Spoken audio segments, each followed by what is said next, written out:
English language में ऐसे कई सारे शब्द हैं जिसका हिंदी में मतलब तो एक ही होता है, बट इसका डिफरेंस डिफरेंस यूज़ है। इसका वैसे यूज़ नहीं होता है जैसे हिंदी में हम आमतौर पे समझ लेते हैं। फॉर एग्जाम्पल के लिए ऐसे कुछ एक वर्ड मैं आज आपको बताने वाला हूँ, जैसे कि here and listen, look and glance, see and watch, house and home, job and work, speak and talk and also mouse and rat. ऐसे कुछ एक एग्जाम्पल है, कुछ एक वर्ड हैं जो मैं आज आपको बताऊंगा, जिसका हिंदी में तो मतलब एक है पर इंग्लिश में इसका मीनिंग सेम नहीं है, लेकिन आमतौर पे हम लोग इसको एक ही समझ लेते हैं। तो आइए आज जानते हैं कि इसमें डिफरेंस है क्या। अगर नॉलेज को बढ़ाना चाहते हैं, इसी तरह कुछ नया सीखते रहना चाहते हैं, तो जुड़े रहिए हमारे साथ। अगर नहीं जुड़े हैं तो नीचे चैनल को सब्सक्राइब कर लीजिएगा। धन्यवाद पहले से आपको एडवांस में। चलिए जानते हैं। जैसे माउस और रैट दोनों का मतलब चूहा होता है, ये हम सभी जानते हैं, बचपन से पढ़े हैं, पर दोनों में एक थोड़ा सा डिफरेंस है।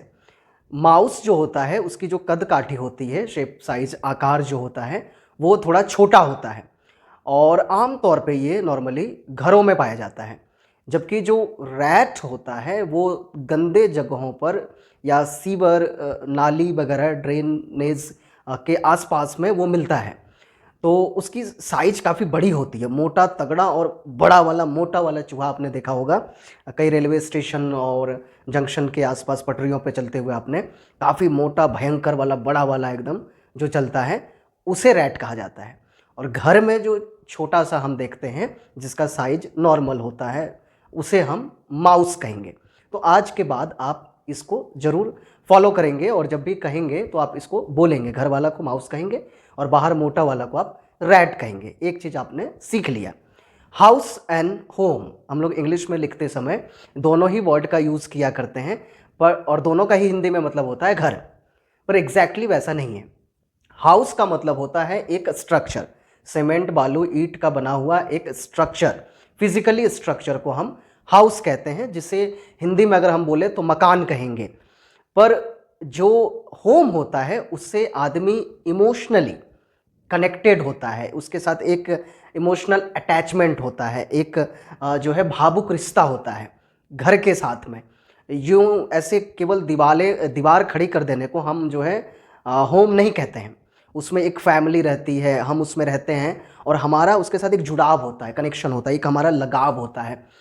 हम कहते हैं कि जो है घर आकर के सुकून मिलता है, तो वो वाला जो फीलिंग है वो होता है होम। हम कहते हैं I feel like home here, मुझे यहाँ घर जैसा महसूस हो रहा है, I like feel home here. मतलब यहाँ पे हम ये नहीं कह सकते I feel like house here, ऐसा नहीं कहा जाता है। इसे अपना ही घर समझो, तो वहाँ पे ये जो घर का सेंस है वो होम वाला है।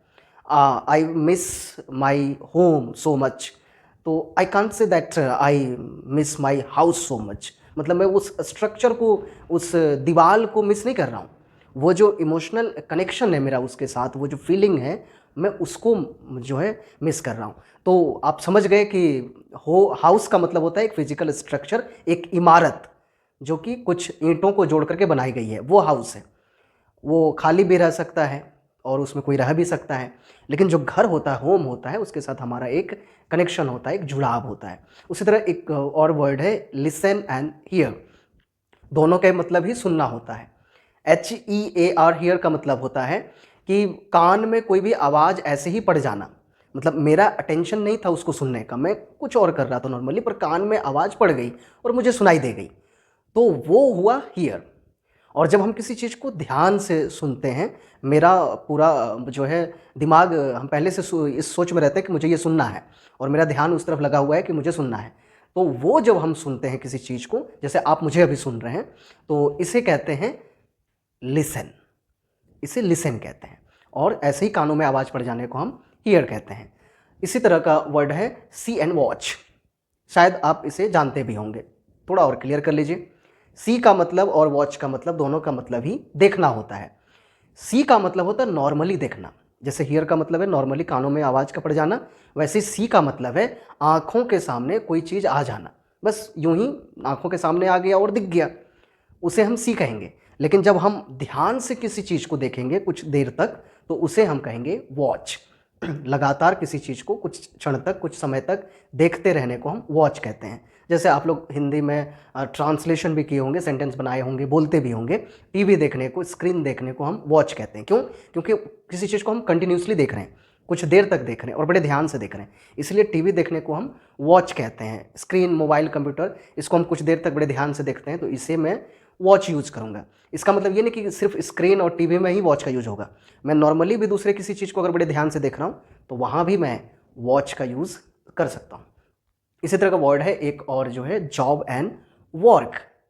दोनों का मतलब ही काम करना होता है, पर जॉब का मतलब एक सेंस होता है ड्यूटी। जैसे डॉक्टर और इंजीनियर, वो रोज़ का मेरा काम है और उसे करना ही करना है, उसे हम छोड़ नहीं सकते हैं और उसका एक टाइम है, एक बाउंड्री है, तो वो एक तरह से पेशा के सेंस में आया, तो इसको हम जॉब कहते हैं। जबकि वर्क का मतलब होता है नॉर्मली काम, कोई भी काम, जैसे घर का काम, पोछा लगाना भी एक काम हो गया, खाना बनाना एक काम हो गया, ऑफिस का काम, तो कोई भी काम को हम वर्क कहेंगे। इसलिए हम लोग बचपन में करते थे, वो जो क्लास वर्क हमें मिलती थी या फिर होमवर्क मिलती थी, तो उसे हम वर्क कहते थे, उसे हम जॉब नहीं कहते थे। एक वर्ड है स्पीक एंड टॉक।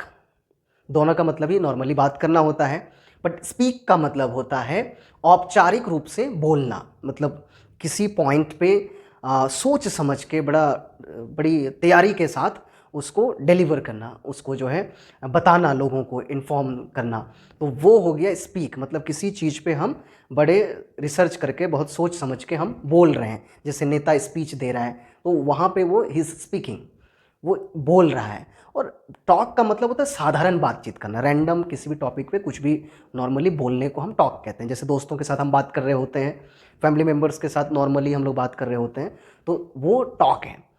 और इस तरह से ऑफिस वगैरह में या कहीं पे सेमिनार है, कहीं पे हम भाषण दे रहे हैं या स्टेज पे खड़ा होकर हम कुछ बोल रहे हैं, वो स्पीक है। एक वर्ड और है last, I think so, look and glance. तो लुक और ग्लैंस दोनों का मतलब वापस देखना होता है, like see and watch, but there is a difference. Look मतलब होता है नॉर्मली देखना, हम लोग किसी भी चीज़ को बहुत साधारण से, बड़े आराम से देखते हैं, दैट इज़ लुक। तो हम लोग देखते हैं सिंपल वे में, वो लुक है। जबकि ग्लैंस का एक्चुअल में हिंदी में मीनिंग होता है एक झलक देखना। आपने गाना भी सुना होगा, झलक दिखला जा, मतलब जस्ट बहुत शॉर्ट टर्म टाइम के लिए हमारे आंखों के सामने आना, एक short term period of time के लिए हमारे आंख के सामने एक झटके से आया और हमने बस थोड़ा सा ही देखा और वापस वो हमारी नज़रों से हट गया, तो उसे हम कहेंगे ग्लैंस। आई थिंक सो ये वीडियो आपको इन्फॉर्मेटिव लगी होगी, कुछ नया सीखने को मिला होगा और कुछ इसी तरह जानने के लिए हमारे से जुड़े रहिए। और एक जाते जाते एक सवाल लेते जाइए कि नॉलेज और विजडम में क्या डिफरेंस है। अगर आपको पता है तो नीचे कमेंट करके ज़रूर बताइएगा, नहीं तो आगे जुड़े रहिए, आपको जवाब मिल जाएगा। वीडियो में अंत तक बने रहने के लिए आपका बहुत बहुत धन्यवाद। Thank you. जय हिंद।